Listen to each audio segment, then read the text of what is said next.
YSR Congress party వచ్చాకో అబ్బాయి చౌదరి వచ్చాకో ఇతని మీద కేసులు పెట్టాము అనేటువంటి భ్రమలో మీరు మాట్లాడటం కూడా చాలా తప్పు. ఎందుకంటే ఈ వ్యక్తి పైన 95 కేసులు పైచిలుగ్గా ఉన్నాయి. ఈరోజు అసలు ఈ చింతమనేని ప్రభాకర్ అనేటువంటి వ్యక్తి మీద రౌడీ షీట్ ఎవరు తెరిశారు? చంద్రబాబు నాయుడు గారు తెరిశారు. మీరే తెరిశారు రౌడీ షీట్ అని. మీరే రౌడీ షీట్ తెరిచి ఈ వ్యక్తిని ఇలాంటి నేను ఈరోజు మిమ్మల్ని మీ శాసనసభ్యుని ఈరోజు మీరు మందలించాల్సినటువంటి బాధ్యత మీ పైన ఉంది అని చెప్పి గుర్తు చేయడానికే ఈరోజు ప్రెస్ మీట్కి రావటం జరిగింది.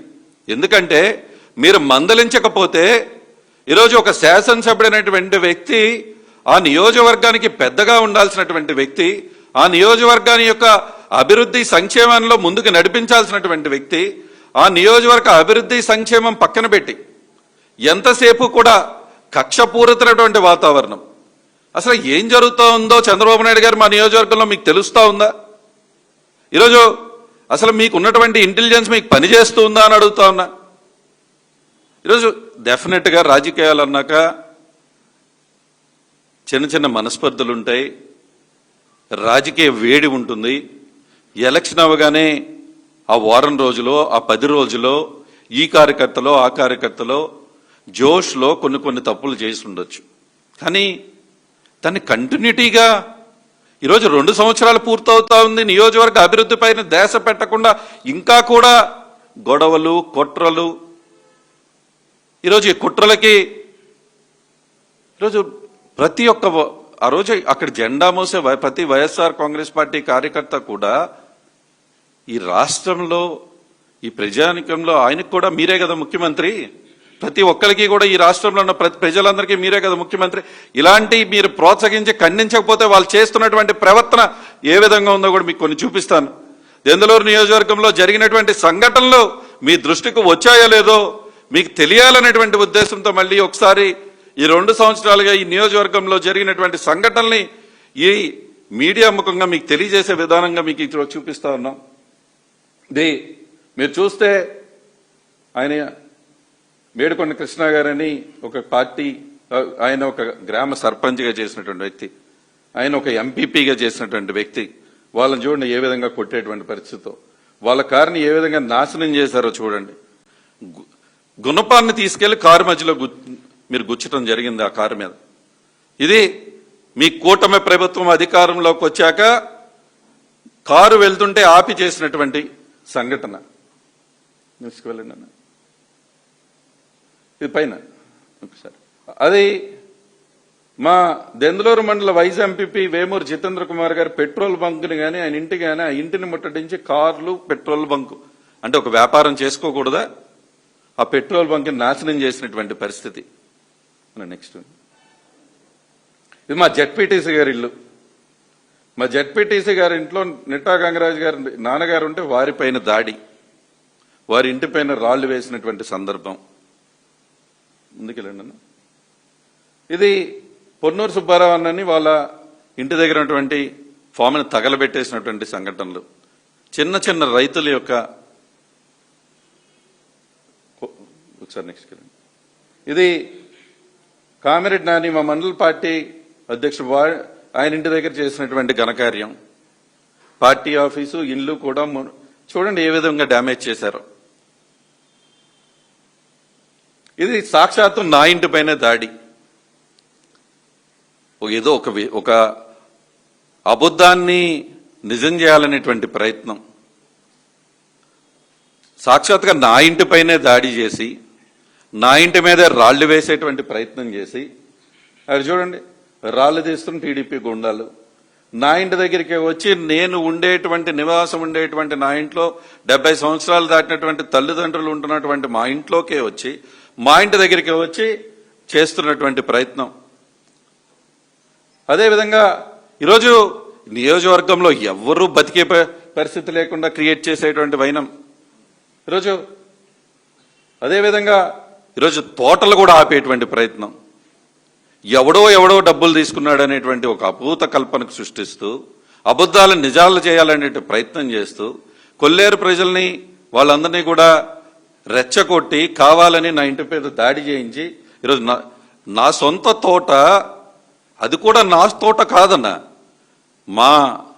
ఎవరైతే మా ఇంట్లో మా సిస్టర్స్ ఉన్నారో వాళ్ళకి పెళ్లిగా కానుకగా మేము ఇచ్చినట్టు ఎప్పుడో వాళ్ళు కొనుక్కున్నటువంటి వాళ్ళ పొలంలో 100 ఎకరాల పొలాన్ని నాశనం చేసేసి ఈరోజు ఒక రైతు బిడ్డగా పుట్టినటువంటి మేము రైతు కుటుంబంలో నుంచి వచ్చినటువంటి మా కుటుంబంలో 2 ఆడపిల్లలకి ఇచ్చినటువంటి తోటని 100 ఎకరాల తోటని ఇప్పటికి కూడా నాశనం చేసి 30 సంవత్సరాలుగా ఉన్నటువంటి పామాయిల్ తోటను కూడా నాశనం చేసినటువంటి ఘనకార్యం కూడా మీ కూటమి ప్రభుత్వానికి దక్కుతుందన్న విషయం మీకు తెలియజేస్తున్నా. ఈరోజు మీ ఇంట్లోనే మహిళలు ఉంటారా చంద్రబాబు నాయుడు గారు? మీ ఇంట్లోనూ మీ తెలుగుదేశం నాయకుల ఇంట్లోనే మహిళలు ఉంటారా? ఈరోజు అబ్బాయి చౌదరి ఇంట్లో మహిళలు లేరా? ఈరోజు వైఎస్ఆర్ కాంగ్రెస్ పార్టీ నాయకుల ఇంట్లో మహిళలు ఉండరా? వాళ్ళకి ప్రాపర్టీస్ ఆంధ్ర రాష్ట్రంలో ఉండకూడదా?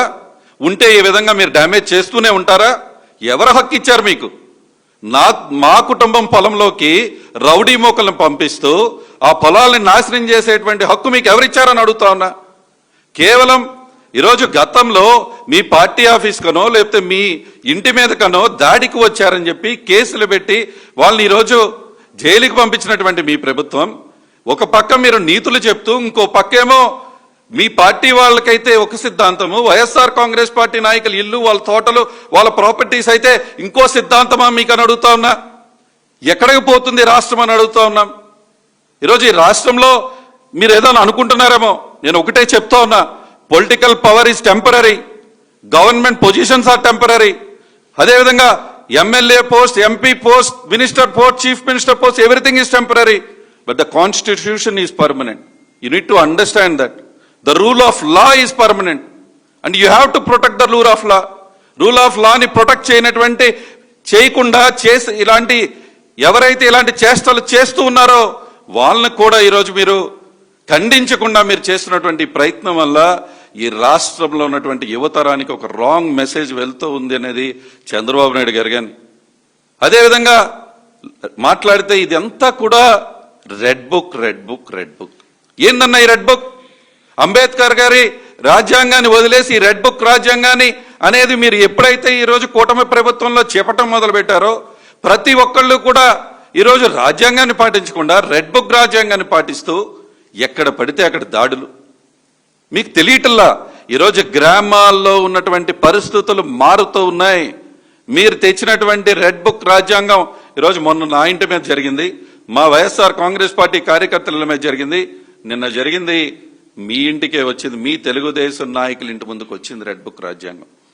మీరు చెప్పినటువంటి రెడ్ బుక్ రాజ్యాంగం ఈరోజు తెలుగుదేశం కార్యకర్తల ఇంటి ముందుకే వచ్చిందనటానికే ఉదాహరణ నిన్న లాయర్ ఈడుపుగంటి శ్రీనివాస్ ఎవరైతే Telugu Desam party legal cell vice ప్రెసిడెంట్గా ఉన్నాడో ఆయన ఇంటికే వచ్చి మీరు దాడి చేశారంటే రెడ్ బుక్ రాజ్యాంగం మీ ఇంటికే వచ్చింది, గుర్తుపెట్టుకోండి అని తెలియజేస్తున్నా. ఇకనైనా ఈరోజు నేను ఒకటో అడుగుతున్నా, will you stand with the rule of law? Will you stand with those who believe that they are above? ఎవరైతే ఈరోజు నేను చట్టానికంటే పెద్దవాడిని అని భావంతో ఎవరైతే ఉన్నారో వాళ్ళని మీరందరూ కూడా అటువంటి వ్యక్తులకి మీరు సమాధానం చెప్పాల్సినటువంటి అవసరం ఈ కూటమి ప్రభుత్వానికి. ప్రశ్నిస్తాననేటువంటి వచ్చినటువంటి పవన్ కళ్యాణ్ గారిని అడుగుతా ఉన్నాం, ఏం ప్రశ్నిస్తున్నారు మీరు? ఇదేనా అర్ధరాత్రి ఒక ఇంటి మీదకి వెళ్ళి దాడి చేయటం? మేమేమి ఇక్కడ మహిళల్ని కించపరచమని మేము కానీ మా పార్టీ కానీ ఎక్కడా చెప్పట్లా. కానీ దేన్నైనా కూడా చట్టపరంగా న్యాయపరంగా తీసుకువెళ్లాల్సినటువంటి బాధ్యత ఉంది అనేది మరొకసారి మీకు గుర్తు చేయాలని. ఈ విధంగా ఒక ఎమ్మెల్యే ఇంటాక్సినేట్ అయ్యి పబ్లిక్గా వచ్చి ఈ విధంగా వెర్బల్ అబ్యూస్ చేస్తూ పోలీస్ ఆఫీసర్లపై దాడి చేస్తూ ఉంటే ఎక్కడికి పోతా ఉన్నాం? ఏం జరుగుతూ ఉంది ఈ రాష్ట్రంలో? ఈరోజు సామాన్య ప్రజలందరూ కూడా ఈరోజు అసలు ఈ రాష్ట్రంలో లా అండ్ ఆర్డర్ ఉందా, ఎందుకు ఈ విధంగా జరుగుతుందనేటువంటి భావనలో ఉన్నారనేటువంటి విషయం మీరందరూ కూడా గుర్తుపెట్టుకోవాలి. No matter how powerful a politician may be, no MLA is bigger than a constitution. No MLA is bigger than a constitution. No individual is bigger than a law. No JCB is bigger than a democracy. ఆ విషయం గుర్తుపెట్టుకోండి. ఇకనైనా ఇటువంటి సంఘటనలు జరగకుండా ఈరోజు మేము demand చేస్తూ ఉన్నాం. వైఎస్ఆర్ కాంగ్రెస్ పార్టీ డిమాండ్ చేస్తూ ఉంది. మేమేమి మీ శాసనసభ్యుడిని కంట్రోల్లో పెట్టుకోవాల్సినటువంటి బాధ్యత కూటమి ప్రభుత్వానికి ఉంటుంది. ఒక శాసనసభ్యుడే ఈ విధంగా చట్టాన్ని పాటించకుండా తన చుట్టంలా భావిస్తూ ఈరోజు ఇటువంటి ప్రయత్నాలు చేస్తే తప్పకుండా ఇది రాంగ్ మెసేజ్ పంపిస్తూ ఉన్నాం ప్రజానికానికి. ఇప్పటికే రాజకీయాలపై విశ్వాసం కోల్పోతూ ఉన్నారు ప్రజలు ఇటువంటి సంఘటనలు జరుగుతున్నప్పుడు. ఇకనైనా రాజకీయాలపై విశ్వాసం పెంచే విధంగా మీ యొక్క ప్రవర్తన ఉండాలని, కూటమి ప్రభుత్వం ఇకనైనా అభివృద్ధి పైన దృష్టి పెట్టి ఇటువంటి సంఘటనలు జరగకుండా పునరావృతం అవ్వకుండా ఏదైతే ఈ సంఘటనలు జరిగినాయో వీటన్నిటిపైన కూడా విచారణ చేసి వాళ్ళపైన కఠినమైనటువంటి చర్యలు తీసుకోవాల్సినటువంటి బాధ్యత ఉంది అని. ఎందుకంటే you are becoming a laughing stock in this state. I'm saying to both Chandrababu Naidu, Lokesh and Pawan Kalyan, you're becoming a laughing stock in this state.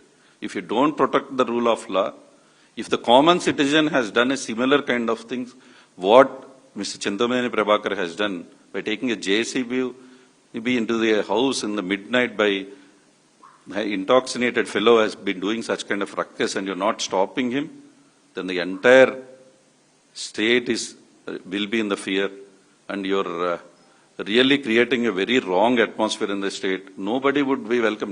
A young generation కూడా రాజకీయాల్లోకి రాడు ఇటువంటి సంఘటనలు జరిగితే. మీరు ఇకనైనా దీన్ని కంట్రోల్ చేయాలని, కంట్రోల్ చేస్తారని, ఇటువంటి సంఘటనలు పునరావృతం కాకుండా చూడాలని చెప్పి ఈ ప్రభుత్వానికి చెప్తూ, ఇటువంటి సంఘటనలు జరిగినా కూడా చూస్తూ ఊరుకోవటానికి ఇంకా వైఎస్ఆర్ కాంగ్రెస్ పార్టీ ఓపిక పట్టదు. దెందులూరు నియోజకవర్గంలో ఓపిక పట్టి ఈరోజు ప్రభుత్వం మంచి చేయడానికి వచ్చింది, చేస్తుందనేటువంటి భావంతో మేము ఉంటూ ఉన్నాం. ఇకనైనా అభివృద్ధిపై దృష్టి పెట్టండి. మేము 5 సంవత్సరాల్లో ఏం చేశామో ఈరోజు నేను దెందులూరు నియోజకవర్గంలో ఛాలెంజ్ చేస్తూ ఉన్నా.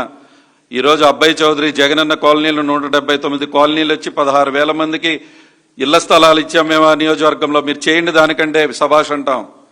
మేము అదేవిధంగా 250 స్కూల్స్ ని నాడు నేడు ద్వారా డెవలప్ చేస్తాం, మీరు దానికంటే చేయండి.